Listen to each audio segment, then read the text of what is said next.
Now we have time for discussion. Usually at this point it's a question and answer format.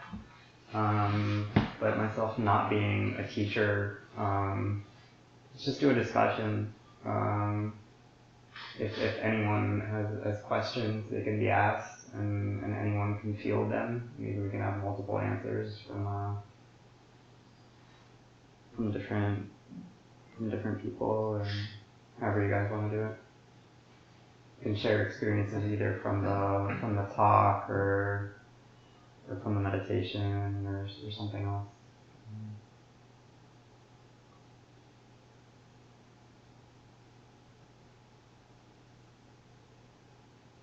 First of all, I'd like to thank you for guiding us and giving us some radical questions to ask and an honest confession of your relation to the process. Radical self-inquiry.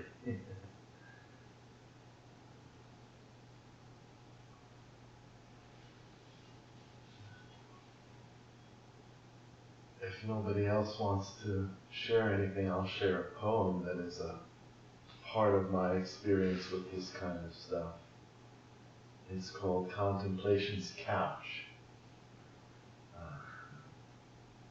On contemplation's couch, I once supposed that all thoughts that stand opposed have given their existence to each other, as doubt knows certainty as its mother.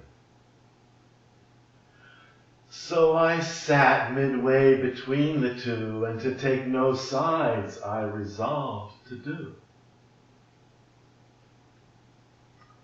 Then, as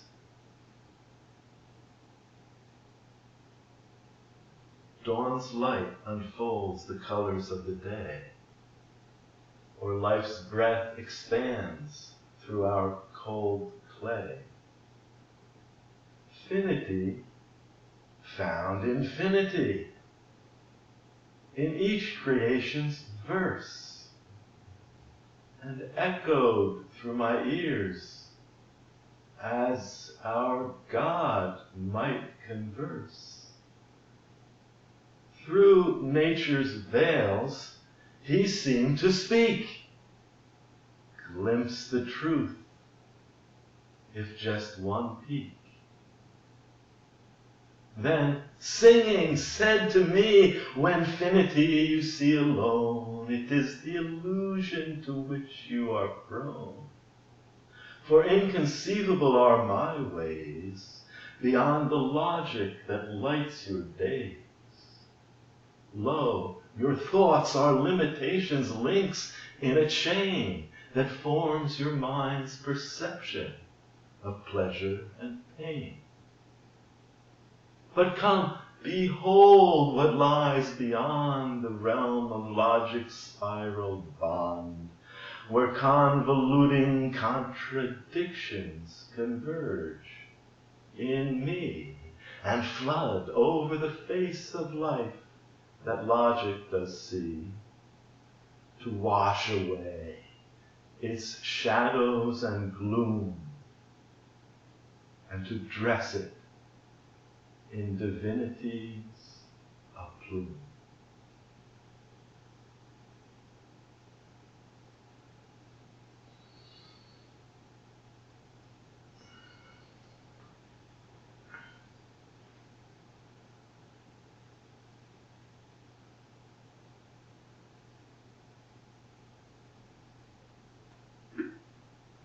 Thank you. Thank you. It's a confession of there is a definite place that you're marking where you don't do anything except remain free of lukewarmness. The intensity of not knowing seems to belie or reveal the fact that if anything you say in language implies its opposite, this is what Carl Jung taught, what the psychologists teach us, that the intellect has antinomies, opposites, that it runs on this track, thesis, antithesis, synthesis. No short without long, no tall without short. Yes, and these, especially abstract opposites, keep the intellect very busy, but it never ends.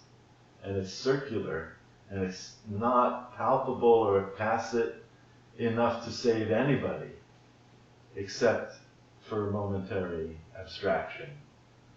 And the need for transparent experience, it has been the call of mystics through the ages, and that they all confess that there is points of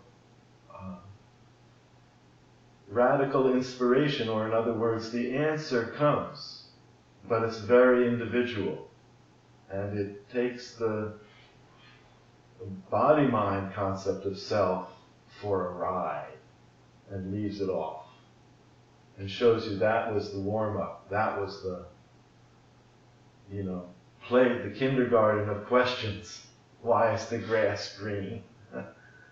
And that those questions are killed by modern education.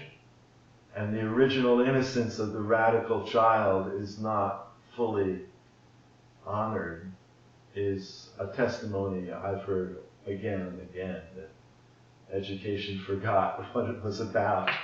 And it became, regurgitation, memorize and regurgitate. There's something to prove that you mastered the curriculum. Yeah, every once in a while you hear this thing about the textbooks. There are two versions of textbooks. The ones they are Texas gets one version, and California gets another version. Yes. People are. So idealism is a slippery slope, any form of idea. But to become a realist in the midst of the play of ideas is free conversation, free thought.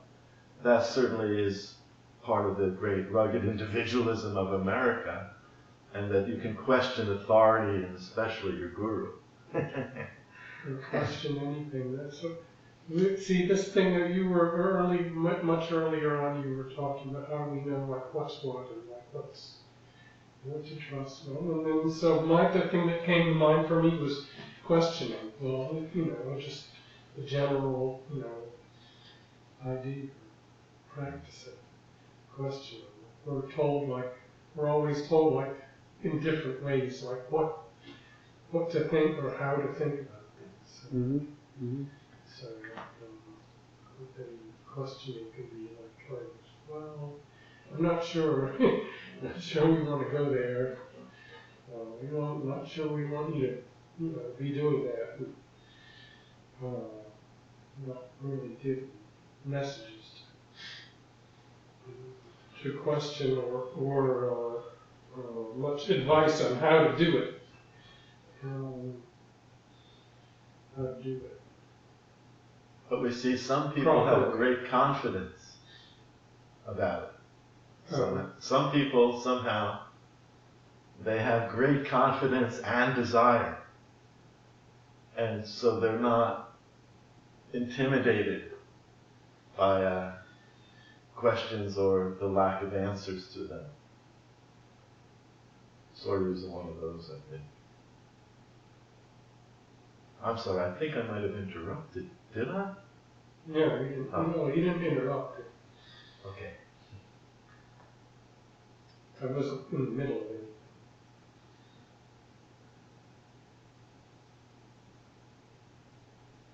I'm interested in checking two things. One, if something was unclear in either the talk or the meditation afterwards. And the second is maybe how that was emotionally for you guys.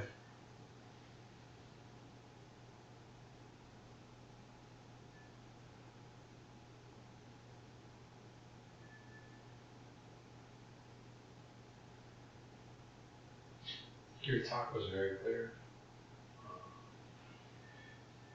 Emotionally, I think it'd probably be different for all of us, right? I've been struggling a lot with the concept of trust and thinking about it in terms of like your question is the sky, why is the sky red? I think the word trust itself is exactly that kind of question. Where the word itself is something that is not valid.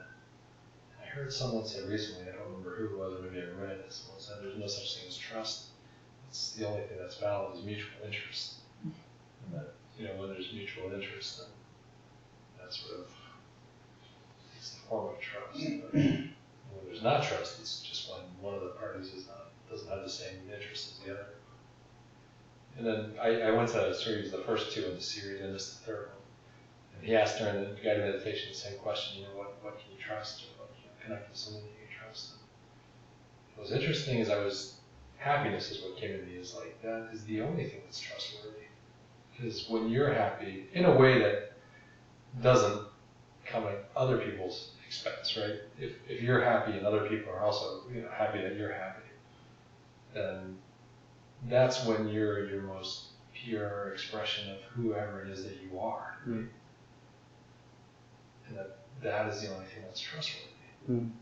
And then that goes along with that quote, that there is no such thing as trust, it's just mutual interest. So that's sort of like that whole concept cannot be valid. But it's hard because like you can't going through the world in which you have all these different relationships and like there's sort of trust is needed or wanted or desired or like it's navigating how to be your purest expression of yourself and be happy. And I guess express that in such a way where you don't develop these situations in which the word trust needs to arise. Mm-hmm. But, so this has all been very heavy for me lately. So emotionally, it's been, this has all been very. This is a place of like relief where I can kind of step back a little bit and look at these things somewhat outside of them. So. But yeah, your teaching was very clear and very interesting. Thank you.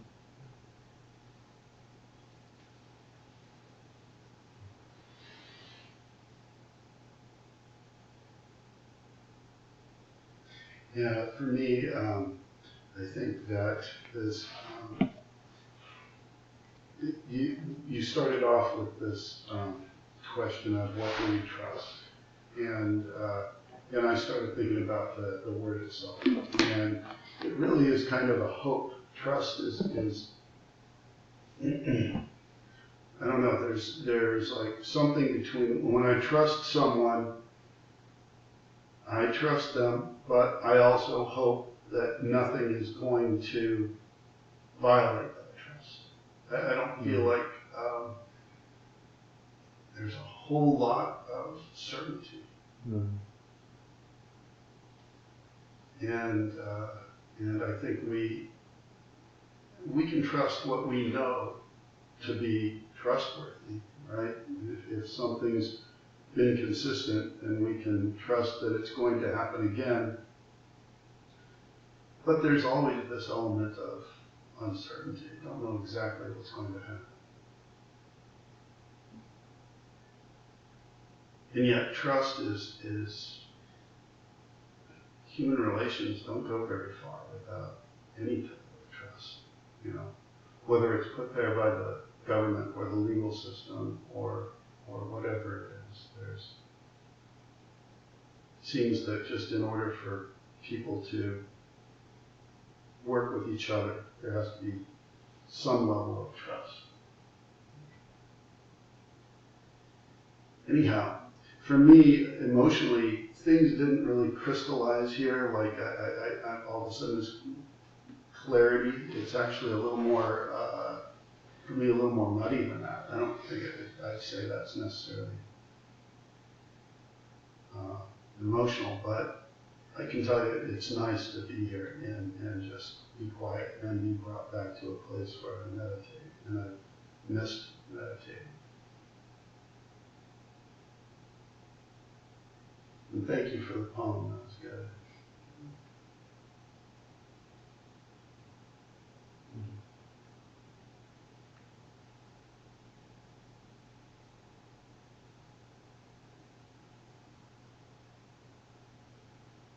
Who wrote that? It came to me. Did it just come to you now? No, Oh. it came to me years and years ago. Oh, okay, you wrote it. Okay. I defer Okay. to the muse. All right, yeah. Sure. Okay. For me, the meditative experience is I've realized I'm really not my own source. And I'm completely dependent. That's my conclusion about who can I trust? Only my source. And that source, that it's a mystery that is giving me breath right now. And somehow I've been given life. That's I'm sure of, at least in a way that I feel it's relevant to me. And I can relate that to others who I perceive as humans, or anybody who breathes, anything that lives, even inanimate things. I feel some sort of connection that they're part of the source of the world. Whatever is maintaining all this, I consider to be imperceptible except through gnosis, Gnostic intuition, or what they call revelation. So I'm convinced that sensory perception is fundamentally, it's a theater. I consider it theatrics. And that's creative. I love a theater. If it wakes me up to what the purpose of theater is, if there is one, to me it's to reveal reality in the middle of the theater. Not at the beginning, but somewhere it starts off just blackness and then the curtain opens. But through the process, it reveals its own source. That I consider good theater. And if I get lost in it, I feel either I missed it or the creators of somebody who's creating a dangling participle, something that's not totally fulfilling. So it's a transparency that I'm looking for. And that's where the original funny comment about the birds hitting, and I said, well, transparency can be shocking. And you said that you... Oh, I thought the birds were... Illusion. That it was illusion, that they thought there was no glass there. Yes. And there was. Yes, and I'd like to tell a story that my guru told me when I was struggling with the guru-disciple process. And the story goes that there's a disciple who had become, he's on the middle level, he's maybe advanced even, but he's not there yet. So can he be half pregnant or almost pregnant?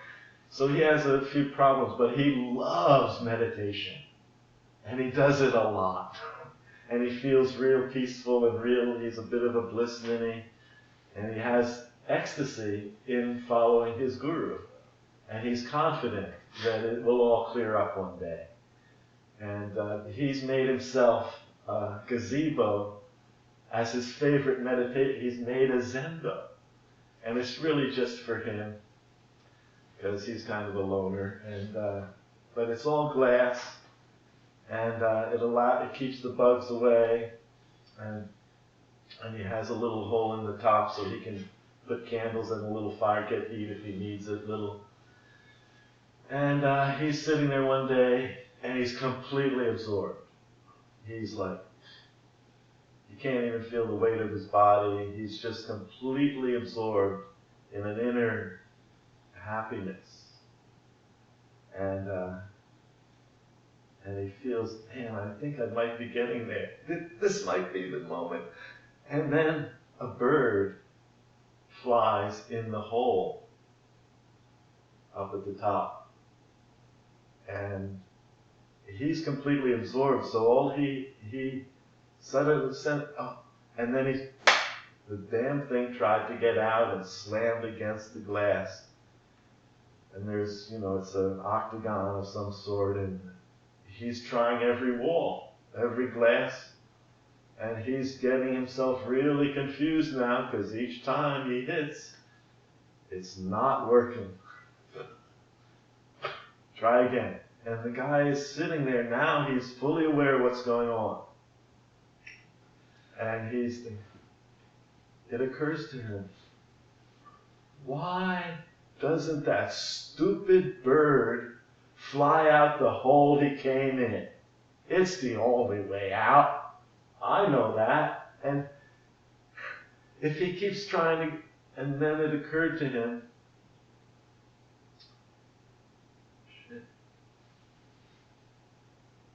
that's where all the trouble started for him. That's why he's not going there. He's an instinctual bird. He knows that's where all my trouble began when I flew into this place. So he's not going to go back the way he came. And then, with that realization, he suddenly said, oh, I know what I'm here for. It's not just to sit and meditate. He gets up and opens the door, and the bird flies out. Amen. That's good. It reminds me of this thing. I saw it somewhere in the news a couple months ago, and it was just a quote. It said that our purpose is not to find happiness. Our purpose is to be useful. That's a point I want to take up an issue with you, Joseph. Sure. Making use of the guru and reducing to the guru to someone you can make use of to get your own enlightenment. This is bogus. I think Soryu himself has said something along the lines of I'm just a rag towel that you should use to clean yourself off and then throw away. I mean, I don't think this is me imposing this view on him. I think this is his own view of himself, essentially. If I'm not misquoting him, I think it was something along those lines. This is the game of humiliation. This is if a guru can't do that, he should get out of the business, if you know what I mean. But still, the principles of what the function of guru is, it can't be cheapened like that. He's doing that himself. But if his disciple does that, what is their chance? They're making a farce out of the authenticity of transmission.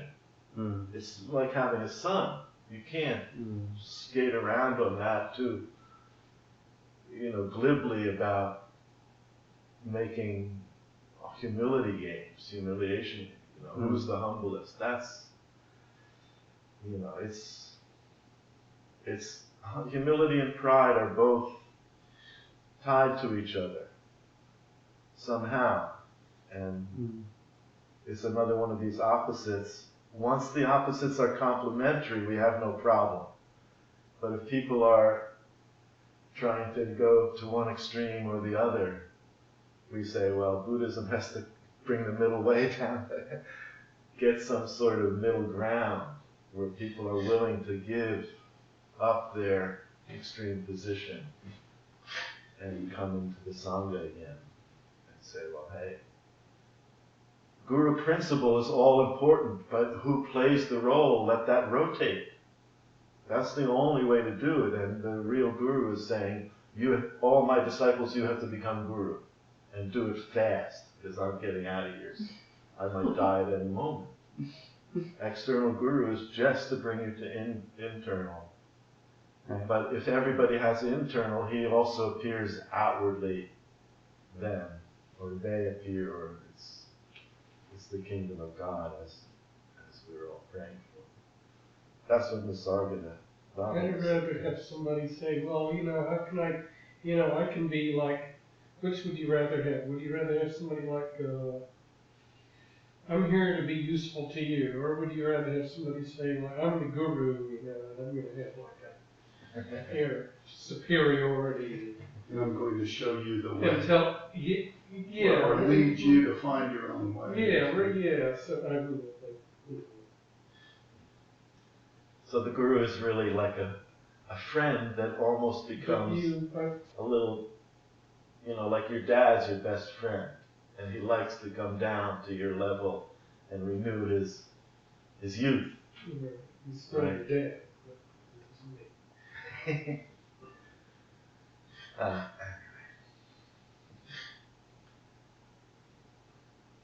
How are you doing with your suspicion of the guru hierarchy? It's interesting. It's fun watching it. It's fun like watching myself expand and contract around the different events in at the Monastic Academy, or different ways in which I guess different interactions that I have with him, or that he has with others, and seeing how my conditioning responds to that, and I try to hold it very lightly, like when something happens, and I have like a strong negative internal reaction or something, then I try to hold it not with like, oh, this is true and this isn't okay and something like that, but more of like, oh, well, this is interesting. Like, I wonder what this is. I wonder what in me, or what in my past experiences is now causing this this internal reaction. Like to hold it from a place more of interest than of conclusion, I guess. And yeah, it's very mood dependent for me. Like when I'm in a good light mood, then that's something that's easy to do. It's easy to hold it with that kind of like even to laugh at it, like to see part of myself contract, and then like to laugh at that part, like you suspicious old whatever, like that's funny. And when I'm in like a lower depressive state, then it's much harder to hold that contraction lightly, and it feels much the like coagulation of feeling, thought, feeling, perception of this coagulates into truth, into something that I believe, into something that now represents the true sense of the world much more easily. Like it's hard to hold it lightly, which of course leads to more suffering, because then I'm holding very strongly onto this thing that is negative and is now again feeding back into my perception of like, well, something really bad is happening, and that's making me more upset and more. So you have these feedback loops of that can be hard to cut sometimes, but that's kind of like the point of the practice. I think that's kind of like a lot of what we're doing there is seeing these loops and seeing where they lead you, and understanding where the loops can be cut, where you can sort of unhinge the links of this causal chain of thought, mood, perception. That's awesome. That the group is able to bring up their own contracted impurities and then feel each other's grace that, hey, it's come to the surface, isn't this great? Maybe we can set it free. Yeah. That's the ideal. That even I really felt it on this past retreat. That even like someone would do something that I perceived as annoying, and then I would watch this chain reaction in myself of like this story of like, oh, that I can't believe he did, and then this sense of like I don't know, like self-justified whatever, like an anger, right? Like this righteous anger would build up, and then I'd be like with all this anger, and then you have to deal with it, and there are very clear and effective techniques with which to deal with this, and then once you've cleared some of that emotion away, and you've gone through maybe the ensuing sadness, and then the perhaps the sense of surrender that comes afterwards. That's how I experience it, like this very clear progression from anger, sadness, surrender, and then sometimes some joy can kick in at the end. And then during that joy, there can be some gratitude for that initial disturbance of having given me the opportunity to work through that little piece of this massive store of unexplained anger that happens to be there, you know. The bookcase story. Yeah, yeah. But also, I mean, that's a story I have in my head that explains like that set of experiences. Like I like maybe it's not that. Maybe it's something else. You know, maybe that's not how it works.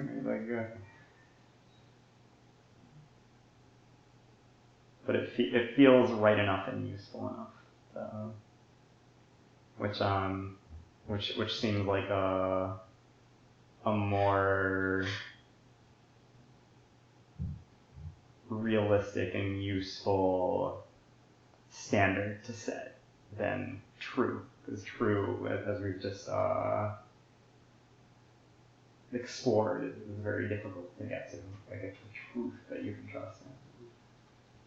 For me, the issue with use is the issue of how conditioned our society is, or just the modern human man, to be a technique guy.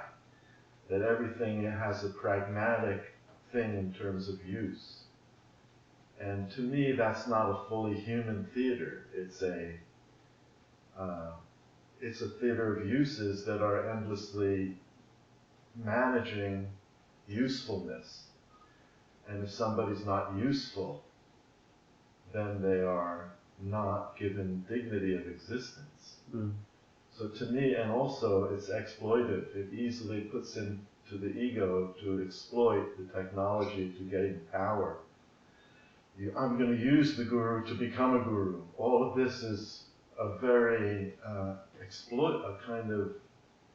it has ego in an aggressive way all over it, in an easy. So to me, devotion, or decentralized devotion, is the true earmark of spiritual culture, because it allows everybody to function, but they're not using technique. It's to decentralize the self and not be so preoccupied with oneself is the sign of enlightened awareness or liberation, or whatever we call the high states that seem to be a spiritual inheritance that we keep missing. But to me, the golden road of unlimited or unconditional devotion to all of life is free of these problems of linguistics about use and technique, and we have so many techniques, we don't know which one to use. See, that's so problematic to me. And that's my confession about the bone I have to pick about usefulness and using the guru, or using anything. What about usury? Is that anyway?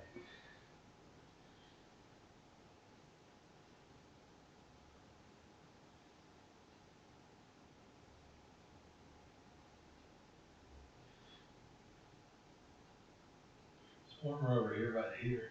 Cold. I'm okay. That's why I sit here. Is it warmer? Okay, good. There's slippers also by the door. I noticed that. This place has slippers. I took them. They're really nice. There's a box of slippers. Pretty awesome. Very thoughtful. Yeah. Cool. Just on the road. So usually right now, there would be a little bit of a socialization. So I guess it's only us like it's a small group, so whatever y'all want. If you want to like bathroom break, get out, talk a little bit, not about this kind of stuff, just get to know each other a little bit, we're welcome to. And then we'll come back for a few closing announcements, and we'll finish the evening with chanting. The Om Mani Padme Om chant.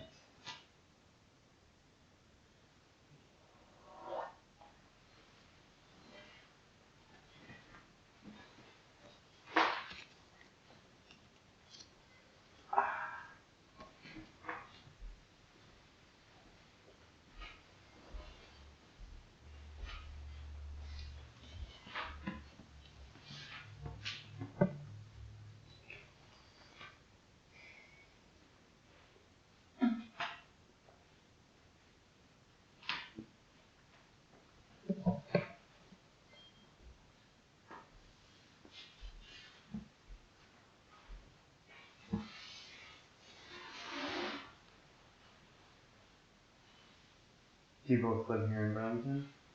I do, yeah. I live up, in the New North End. Hmm. Yeah. North End. How about you? Just now, for the last 7 weeks. Oh, I've been really? up there in Lowell. Yeah, relatively new there. Where? It's in Lowell. In Lowell. Yeah, Oh, that's okay. where the center is. Okay. So, Okay. Where were you before that? yeah. In Tel Aviv. I was in Tel Aviv. So you're from Tel Aviv? Mm-hmm. You born and raised there, basically? Part of my childhood was there. I was born in LA, but I grew up some in Israel and some back in LA and then Atlanta and then back to Israel, and it's been kind of like a very ping-pongy back and forth. Yeah. But now I'm here practicing. So, Good. yeah, came to practice for a while. Okay. Excellent. Yeah. This is what you do now. You're not working any other type of other job. You just practice. That's pretty cool. Yeah. Yeah. It's pretty isolated there also. Like Lowell's a small town, and we're a little bit outside of town. And yeah, and I mean that the people there, the people in this community, that's what they do. They're in this community, and it's a community of people who get up and chant and meditate and do things to enable the functioning of the place and meditate and do, and that's the life. That's cool. Yeah, very monastic. Okay. Yeah. You guys are welcome to come visit if you guys are interested. First of all, this happens every Sunday. Usually there are quite a bit more people. Not a ton, but it's here. Yeah, here every Sunday evening there's the Sunday sit, and it's led by Soryu, who is a very, very experienced meditator, teacher, spent many years in monasteries in Asia, mostly in Japan, studying Zen. So the talks are also quite a bit more interesting. I thought there was only going to be 2 people here. So are you, and because I found this on Meetup. The only way I knew about this is because it was in Meetup, so I had to go. Okay, Meetup has we'll get to that later. So I clicked on the attend button or whatever. On what? Meetup? Meetup. Okay. So it's a web platform or whatever. Okay. For people that want to get together and do things. So that I ended up on it because there was a coding class, so they teach you how to write code. So they use Meetup to get the people signed up. So it turns out there's all these other things on Meetup, and then right. So that you can and then they try to I don't know where I'm going with this. No, I thought there would be only 2 people here because So had you come any Nobody other signed up week? except sorry you and me. I didn't really think there would be two people.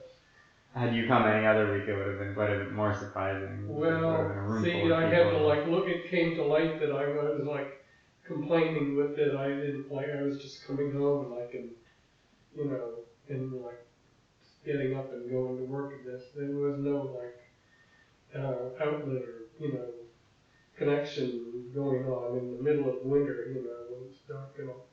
It came to a light that I had this information about things, finding out about things going on. So there's like, I had French forum on my email, and the meetup was coming in, and then I just, like, say, look, there's this and that, and look. So it was suggested to me that I find, things going on that I could go to. So, You live alone? yeah. Okay. Yeah. Yeah. No, I was just thinking, I live with my family, my wife and two daughters, but yeah, I totally get it. But I need to get out and do other things too. I need to get out from the house. But in meditation, top of the list. There are retreats at the center that are open to members of the community as well. If that's something that interests you. In Lowell. Yeah, it's about an hour and a half away from here. Yeah, super recommended. Really. How do you get to it? I'm not sure where Lowell is. Is that? I think it's just straight northeast of here, like maybe northeast. Do you take the interstate, or do you take Highway 15? I took the 100. Oh, you took 100. Okay. Yeah, I got from 100. Just north, and then it's along 100 more. Exactly. Okay. Yeah. Pretty far along 100 past Johnson. Okay. Yeah. I don't know the area very well, but that much I know. Yeah. And those are pretty deep dives. Those week long. But there are other opportunities to visit as well. Like today, where most people aren't here because they're there now visiting. How did you end up being the one that got to come down and lead the? Good question. I volunteered. I actually volunteered to help with chairs and logistics and stuff like that. And they were like, "Well, just give this it," And the reason I volunteered is because there are people there who have like residents who have been there for much longer and have made a much longer time commitment, and than I have. So it just felt appropriate that the people who had made the longer time commitment to be at the place be a part of the celebration ceremony, and it was just like an easy thing to volunteer for. Okay. Now, Sunday Sit is going to continue even though you have the new center up there. Yep. Absolutely. This is a weekly thing. Same general schedule of talk, sit, Q&A, socializing, chanting. Same thing. Just more people and not me sitting here. I'll be sitting there. But they're fun. And I identified with what you said before, that it's nice to get out and like come back and sit in quiet. And for me, it's like it's not only the quiet, but it's like a lot of the questions that we went into here,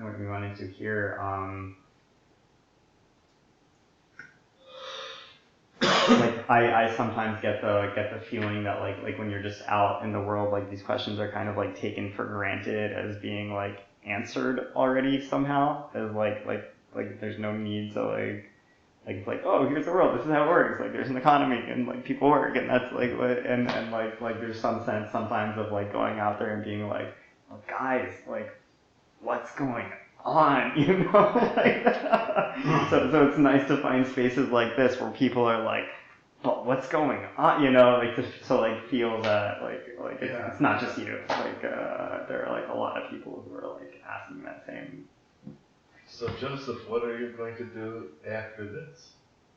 I'm gonna keep practicing, man. That's what I'm doing right now. But your commitment for Lowell is It's till March, and I'm considering extending it. It very well may happen. Contraction around gurus, nonetheless, it may, because it's been really interesting. It's been and it's been interesting for my practice also, and that's kind of like what interests me most at this point, you know. Yeah, we'll see. I might have missed it. So do you guys have weekly events at the center there that are open? No, but there is, first of all, an email listserv, and we'd love to have anyone sign up who hasn't signed up for it, and that'll have all the events. There are the various retreats, and sometimes events like this, like on Thanksgiving or the celebration today. But you can arrive as a guest for a few days and just like take part in the daily schedule, do like your own personal retreat however you'd like it. It can be more heavily focused on sitting and on practice, or you can combine it, I think, with like bring work of your own to do. If you can work from home, then like do that, but at the center, and combine it with like the community and the practice. I would just go on the website monasticacademy.com or .org, and there's a contact us, and you can look into it for sure. And there's nice people, just like really good food. Yeah. It's a really nice place. For me, it was like almost like shocking, like how nice this place was.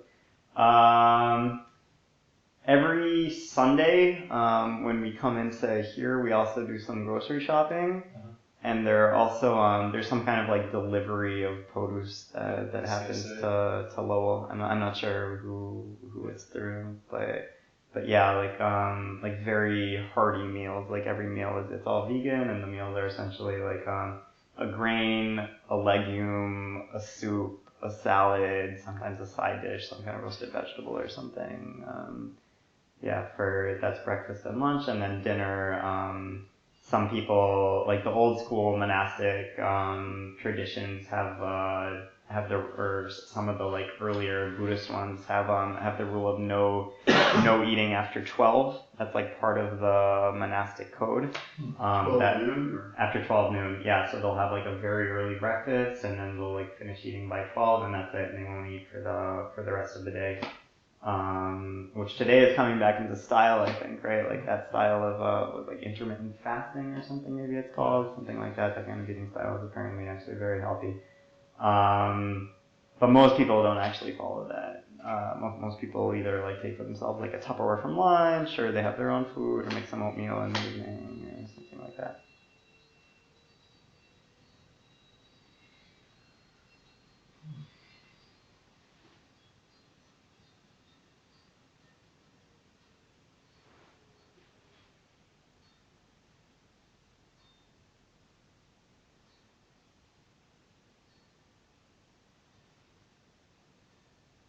But it's interesting. It's kind of a trip, you know. Like you put like a bunch of people like all in the same building, all living together every day, together, and like introduce like the meditative aspect. So like you have people kind of going through various very different like psycho-spiritual places at different times, and like for some people sometimes joy popping up or anger popping up or going through an experience that they don't necessarily understand, and then like kind of like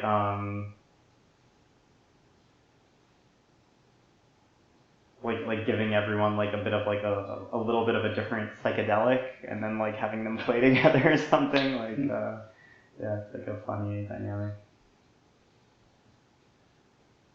deconstructing and recreating all at the same time. Yeah, absolutely. Cool. I'll just do the closing announcements.